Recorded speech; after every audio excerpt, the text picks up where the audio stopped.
Hello and welcome to my channel Sandeep Jain classes. आज हम class 12th English compulsory की first text book Rainbow के first chapter Water को summarise करेंगे, इसकी स्टडी करेंगे, इसको एनालाइज करेंगे और साथ ही इसके कुछ इम्पोर्टेंट क्वेश्चन आंसर्स भी हम देखेंगे। ये चैप्टर ऐसे अर्थात निबंध के फॉर्म में है और डॉक्टर चंद्रशेखर वेंकट रमन, जो भारत के एक महान भौतिक शास्त्री थे, जिन्हें रमन प्रभाव के लिए भौतिक विज्ञान में नोबेल पुरस्कार से सम्मानित किया गया था और जिनका पूरा जीवन विज्ञान व शोध को समर्पित था, उनके द्वारा लिखा गया है। और इन्होंने भारत में विज्ञान को अपने अलग ढंग से अत्यंत लोकप्रिय बनाने की दिशा में कार्य किया। इनकी शब्दावली अत्यंत सरल और भाषा अत्यंत आकर्षक, बुद्धिमत्तापूर्ण शैली का प्रयोग किया गया है और पूरे भारतीय कला और संस्कृति के ये पुरोधा थे। इनका ये निबंध वाटर वो जल संरक्षण के महत्व को रेखांकित करता है और जल संरक्षण के महत्व हेतु एक विशेष प्रकाश डालता है। और क्योंकि भारत एक कृषि प्रधान देश है और भारत की कृषि जो है वो यहाँ के प्राकृतिक संसाधनों पे जल पर निर्भर है, तो जल को जीवन के आधार के रूप में प्रस्तुत करता है। हम इस लेसन को पैराग्राफ वाइज समराइज करेंगे। हम प्रथम पैराग्राफ से शुरू करते हैं। मनुष्य हमेशा से ही, प्राचीन काल से ही, और एक काल्पनिक अमृत की खोज में रहा है, एक इमेजिनरी एलिक्सिर की खोज करता रहा है। और लेखक के अनुसार ये खोज बहुत ही व्यर्थ खोज थी, निरर्थक खोज थी और ऐसा माना जाता था कि ये जो अमृत है इसकी एक घूंट ही अमरत्व प्रदान करने वाली थी, ये इमोर्टल करने वाली थी। लेकिन जैसे लेखक ने कहा, ये काल्पनिक अमृत था, जबकि वास्तविक अमृत जो है जीवन का वो हमारे आसपास ही है, हमारे निकट ही है और ये सभी द्रव्यों में सबसे ज़्यादा मात्रा में पाए जाने वाला सबसे सुलभ द्रव्य है। और ये वास्तविक अमृत है प्लेन वाटर, यानी साधारण जल। लेखक कहते हैं कि मुझे याद है कि एक बार मैं अफ्रीका में लीबिया और मिस्र की सीमा पर खड़ा था और उस सीमा पर खड़े थे जहाँ एक तरफ तो लीबिया के मरुस्थल थे और एक तरफ मिस्र में नील नदी घाटी सभ्यता थी। एक तरफ तो लीबिया में लहराता हुआ रेत का समंदर दिखाई देता था, जहाँ पे हरियाली का कोई नामो निशान नहीं, जीवन का कोई नामो निशान नहीं। और दूसरी तरफ दुनिया का सर्वाधिक हरा भरा उपजाऊ क्षेत्र, जीवन से भरपूर क्षेत्र। लेखक के अनुसार ये आश्चर्यजनक अंतर किस कारण था? सिर्फ एक कारण था इस आश्चर्यजनक अंतर का, वो था नील नदी का पानी, नील नदी का जल। और ये नील नदी जो वहाँ से 2000 मील दूर अपने उत्पत्ति स्थल से भूमध्य सागर मेडिटेरेनियन सी की ओर बह रही थी। भूवैज्ञानिक इस बारे में बताते हैं कि नील नदी की संपूर्ण मिट्टी जो है, जो ये बहाकर अपने साथ लेकर आती है, ये इसी के द्वारा बनाई गई है और इसी के बाढ़ के पानी से ये एबिसीनिया के पहाड़ी क्षेत्रों और सुदूर मध्य अफ्रीका के जो सर्वोत्तम गुणवत्ता वाली जो वहाँ से जो मिट्टी है उसको गाद के रूप में ये लेकर आती है और बहुत लंबे समय से ये उस मिट्टी को जमा करती रही है अपने कैचमेंट एरिया में। और यहाँ से होकर नील नदी समुद्र की ओर बहती है। मिस्र को वास्तव में नील नदी का वरदान कहा गया है और मिस्र जो है इसका निर्माण नील नदी द्वारा ही किया गया है। इसकी प्राचीन सभ्यता निरंतर नियमित रूप से हर साल बह कर आने वाली इस जीवनदायी जल के द्वारा ही बनाई गई है, इसके द्वारा ही संपोषित है। नेक्स्ट पैराग्राफ में लेखक कहते हैं कि I give this example and could give many others to emphasise that this common substance which we take for granted in our everyday life is the most potent and the most wonderful thing on the face of our earth। लेखक कहते हैं कि मैंने ये उदाहरण जो है इस बात पर जोर देने के लिए दिया है, और मैं अन्य बहुत सारे उदाहरण दे सकता हूँ कि ये जो साधारण द्रव्य है, ये मोस्ट जो हमारा सबसे ज़्यादा जो कॉमन सब्सटेंस है, जिसका हम अपने डेली लाइफ में इतना महत्व नहीं समझते, और हमारी पृथ्वी पर सर्वाधिक संभावनाओं से पूर्ण और बहुत ही अद्भुत वस्तु है, ये अत्यंत अद्भुत वस्तु है। इसने इस अर्थ की हिस्ट्री को दिशा दी है, इसको आकार दिया है, और इसकी अत्यंत महत्वपूर्ण भूमिका रही है। हमारे इस प्लेनेट की सतह पर इस जीवन को चलाने में इसका सबसे महत्वपूर्ण रोल रहा है। थर्ड पैराग्राफ में लेखक ग्रामीण क्षेत्रों की बात करते हुए कहते हैं कि जल का ग्रामीण क्षेत्रों में अत्यंत महत्वपूर्ण रोल है। उसमें एक महत्वपूर्ण रोल है सौंदर्य प्रदान करने वाला। जल हमारे ग्रामीण क्षेत्रों को जितना सौंदर्य प्रदान करता है, उतनी कोई दूसरी चीज़ नहीं करती है। चाहे वो चट्टानों से, पहाड़ों से रिस कर जो छोटी छोटी जलधाराएं हों, या रास्तों में बने छोटे छोटे तालाब हों जहाँ पर पशु पक्षी अपनी प्यास बुझाते हैं, और साथ ही बारिश के पानी को संग्रहित करने वाले वे तालाब जो दक्षिण भारत में बहुत ही कॉमन हैं और जगह जगह आपको देखने में मिल जाते हैं, जो वर्षा जल से भरे होने पर देखने में अत्यंत मनमोहक लगते हैं।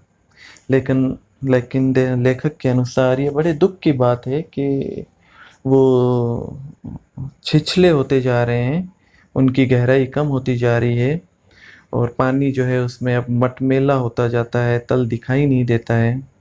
लेकिन जो साउथ इंडियन एग्रीकल्चर है, उसके लिए ये तालाब बहुत ही ज़्यादा महत्वपूर्ण भूमिका निभाते हैं। जैसे लेखक ने एक उदाहरण दिया है कि मैसूर में जो चावल है, धान, वो बहुत सारा इन तालाबों में उगाया जाता है। इनमें से कुछ तालाब तो आश्चर्यजनक रूप से बहुत बड़े हैं आकार में, प्रकार में, और कहीं कहीं पर आप इनमें जाके देखें सूर्योदय या सूर्यास्त का दृश्य अत्यंत मनमोहक और बहुत ही खूबसूरत लगता है। एक भू परिदृश्य में जल की तुलना लेखक ने चेहरे पर आँखों से की है। वो कहते हैं कि इसकी तुलना हम चेहरे पर आँखों से कर सकते हैं। यह चेहरे के भाव को प्रदर्शित करता है। जिस प्रकार से दिन के समय सूर्य के चमकने पर तालाब का पानी, जल बड़ा चमकीला व प्रसन्न नजर आता है, और फिर जब आकाश में बादल छा जाते हैं या अंधेरा हो जाते हैं तो यही पानी, यही तालाब बड़ा अंधकारपूर्ण और बड़ा दुखपूर्ण नज़र आता है। तो एक ये प्रतिबिंब सा बनता है, अत्यंत उसके भावनाओं को प्रदर्शित करने वाला। नेक्स्ट पैराग्राफ में लेखक कहते हैं, one of the most remarkable facts, जल के विषय में एक सर्वाधिक उल्लेखनीय बात है उसकी गति, या छोटे छोटे कणों को ले जाने वाला इसका गुण।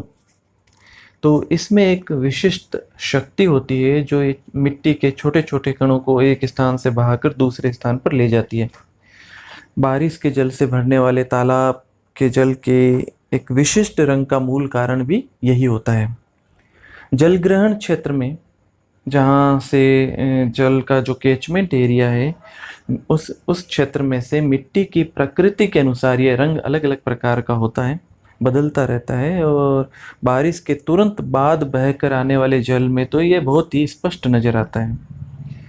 तेजी से बहता हुआ जल अपने साथ काफ़ी बड़े और भारी भरकम कणों को बहाकर ले जा सकता है। इसकी ये एक विशेष क्वालिटी होती है। और हालांकि जो सर्वाधिक छोटे छोटे और सूक्ष्म कण जो होते हैं वो खूब सारी मात्रा में होने के बावजूद भी जल में वो तैरते रहते हैं और जल उन्हें दूर तक ले जा सकता है। इस प्रकार के जो कण हैं वो वास्तव में अत्यधिक छोटे होते हैं, लेकिन वो बड़ी भारी मात्रा में होते हैं और इस प्रकार ये ठोस पदार्थ को जल जो है अविश्वसनीय रूप से, जिसको हम विश्वास नहीं हो पाता है, बड़ी मात्रा में एक स्थान से दूसरे स्थान पर पहुंचा दिया जाता है। जब ये मटमैला जल धरती पे बहता हुआ और समुद्र के खारे जल से मिलता है तो बहाकर लाए हुए पदार्थ का गिरना या उससे जो अवक्षेपण होता है, प्रेसिपिटेशन होता है, वो तेजी से होता है।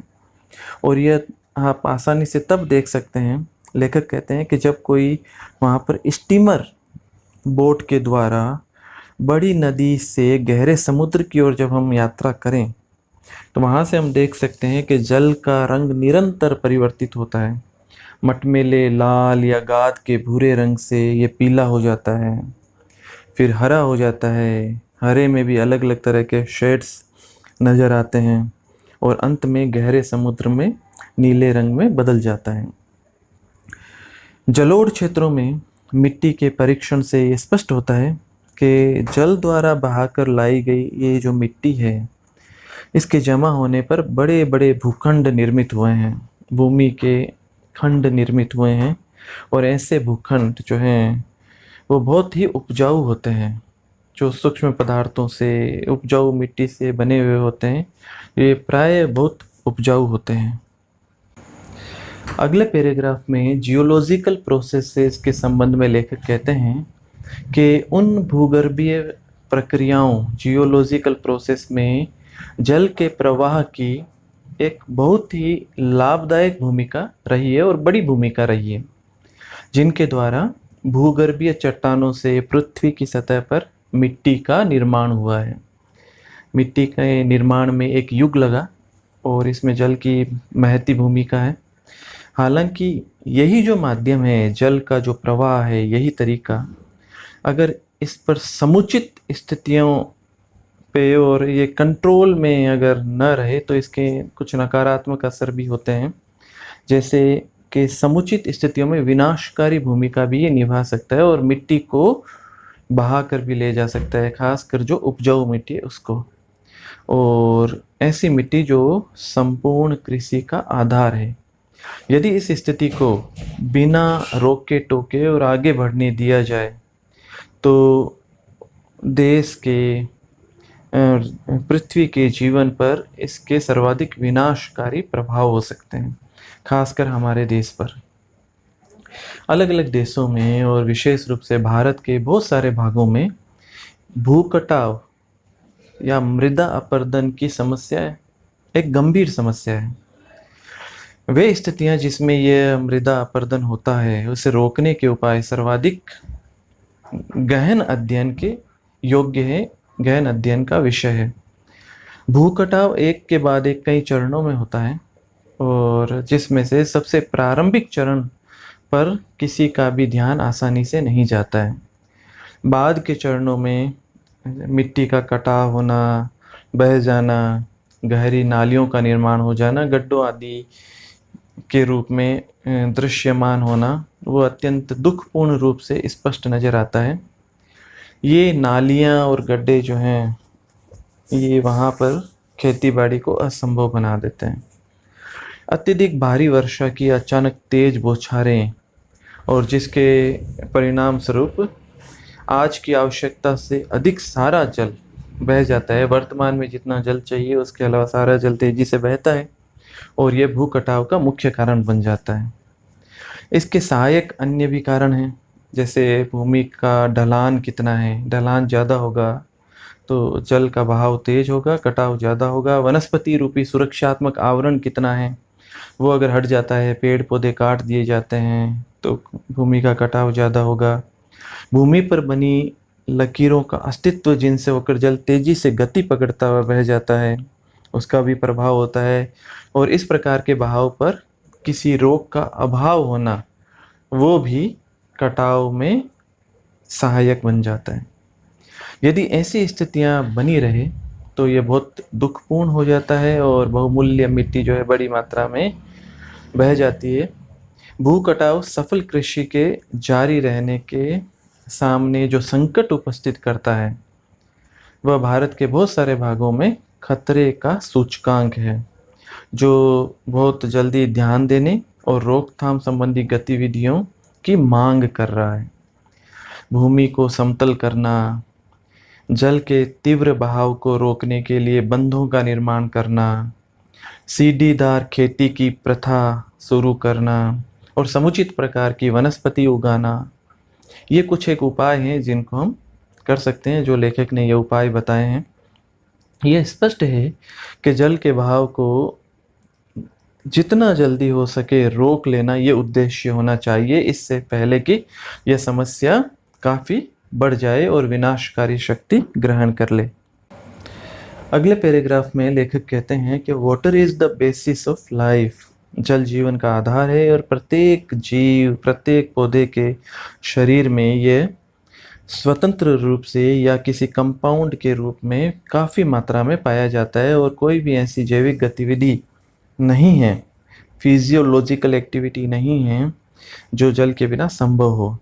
तो जल की यहाँ भूमिका अत्यंत आवश्यक है और वास्तव में जल जो है वो समस्त प्राणियों के जीवन के लिए आवश्यक है, जबकि पौधों व वृक्षों के जीवन व वृद्धि के लिए मिट्टी में नमी उतनी ही आवश्यक है।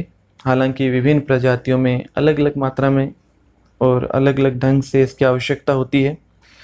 तो जल का संरक्षण, कंजर्वेशन ऑफ वाटर, और इसका समुचित उपयोग मानव कल्याण का आधार है।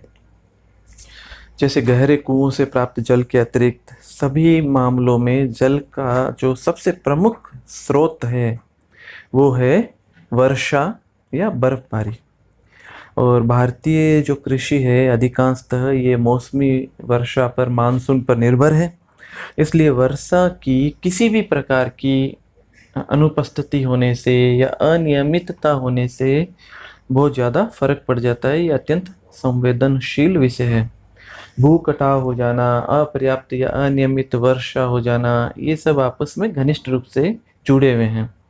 और यह भी स्पष्ट है कि भू कटाव को रोकने वाली तकनीकों को अपनाने से जल के कंजर्वेशन, जल के संरक्षण व इसकी आवश्यकता के स्थान पर इसे बनाए रखने में हमें सहायता मिलती है।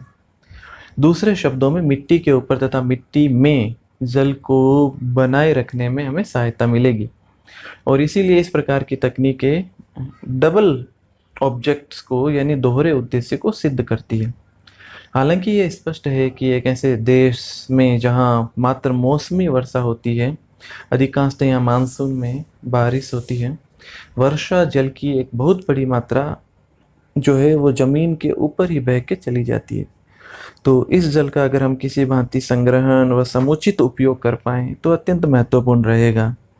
अधिकांश जल छोटी बड़ी नदियों में बह जाता है और आखिर समुद्र में पहुंच जाता है। और लेखक के अनुसार इस प्रकार देश के एक बहुमूल्य द्रव्य, एक अति आवश्यक, जो यहाँ पे इस पानी की अत्यंत आवश्यकता है, वह अविश्वसनीय रूप से बहकर चला जाता है और बड़ी मात्रा में हानि हो जाती है। नेक्स्ट पैराग्राफ में देखिए, हमारी नदियाँ जिनका जल वर्तमान में अधिकांशतः व्यर्थ बहकर जा रहा है, उन्हें अगर हम नियंत्रित कर लें और नियमित कर लें तो एक बहुत बड़ी राष्ट्रीय समस्या का समाधान हो सकता है। इस पर विचार करना चाहिए और इन्हें नियमित करना एक बड़ी समस्या है। बाढ़ को रोकना, ये सब राष्ट्रीय समस्याएं जिनसे निपटना है। विशाल भूभाग जो वर्तमान में मात्र ठूंठ के जंगल से हैं, श्रब हैं जहाँ पे ज़्यादातर, उन्हें हम सुनियोजित ढंग से और मेहनत करके उपजाऊ और एक कृषि योग्य भूमि में बदल सकते हैं और देश को समृद्ध बनाया जा सकता है। इसके साथ ही वनीकरण की समस्या जल आपूर्ति के संरक्षण से घनिष्ठ रूप से संबंधित है। प्रत्येक संभव और यहाँ तक कि जहाँ संभव ना हो ऐसे क्षेत्रों में भी सुनियोजित तरीके से जो योजनाबद्ध जो आवश्यक वृक्ष हैं उन्हें रोपा जाए। ऐसे वनों का विकास जिन्हें जंगली व अनियंत्रित जंगलों से भिन्न और जिन्हें सभ्य जंगल कहा जा सके उनका विकास किया जाना अत्यंत आवश्यक है। इस प्रकार वृक्षारोपण जो है वो डायरेक्ट और इनडायरेक्ट दोनों रूप से हमारे भारत की समृद्धि में योगदान देंगे, ऐसा सुनिश्चित है। वे भू कटाव को रोकेंगे, देश के वर्षा जल को व्यर्थ बहने से रोकेंगे, संरक्षित करेंगे, सस्ते ईंधन की आपूर्ति करेंगे और इस प्रकार खेतों की खाद को ईंधन के रूप में बदलने की आवश्यकता नहीं रह जाएगी, जिससे कि संसाधनों की बर्बादी होती है। तो यहाँ पे इन्होंने इसको आगे स्पष्ट करते हुए बताया है कि जल की गति को नियंत्रित करने और इसकी आपूर्ति को संरक्षित करने से ग्रामीण क्षेत्र के जीवन के लिए महत्वपूर्ण सहायक उद्देश्य जो हैं, अन्य जो कॉम्प्लीमेंट्री जो ऑब्जेक्टिव्स हैं वो भी पूरे किए जा सकते हैं, सप्लीमेंट्री जो ऑब्जेक्टिव्स है वो भी पूरे किए जा सकते हैं। अब तक नहरों व नदियों में नावों या डोंगियों द्वारा यात्रा किसी देश के इंटरनल ट्रैफिक का सबसे साधन रहा है। जो आंतरिक यातायात है उसके सबसे सस्ता साधन रहा है। हम रेल व सड़क निर्माण की योजनाओं के बारे में रोजाना कुछ न कुछ सुनते हैं, लेकिन आंतरिक जल मार्गों के विकास के बारे में इतना नहीं सुनते हैं। तो लेखक के अनुसार आंतरिक जल मार्गों का विकास करना अत्यंत आवश्यक है। फिर पुनः जल आपूर्तियों, जल के संसाधनों पर नियंत्रण रखने से प्राय जल विद्युत शक्ति का विकास भी संभव है। बायो इलेक्ट्रिसिटी, ये जो जल विद्युत शक्ति का है इससे विकास हो सकता है। विद्युत शक्ति की उपलब्धता ग्रामीण क्षेत्रों के जीवन में एक बहुत बड़ा परिवर्तन ला सकती है और ग्रामीण अर्थव्यवस्था को विविध दिशाओं में, अलग अलग क्षेत्रों में सुधार के योग्य बनाएगी और ख़ास तौर से यह भूमिगत जल को वर्तमान की अपेक्षा अधिक सीमा तक उपयोग करने के योग्य बनाएगी। भूमिगत जल जो नीचे जा रहा है, जो वर्तमान भारत की एक समस्या है, उसको भी यह सीमित करने में, उसको भी रोकने में मदद करेगी और साथ ही आपूर्ति के अन्य स्रोतों की अनियमितता या अभाव से उत्पन्न होने वाली कठिनाइयों पर विजय प्राप्त करने में भी सहायक होगी। अंत में लेखक कहते हैं कि एक अर्थ में तो जल सबसे अधिक साधारण द्रव है, दूसरे अर्थ में ये अनूठा द्रव है जिससे ऐसे आश्चर्यजनक गुण हैं जो जीव और वनस्पति जीवन को पोषण करने में एक अनोखी शक्ति के लिए उत्तरदायी है।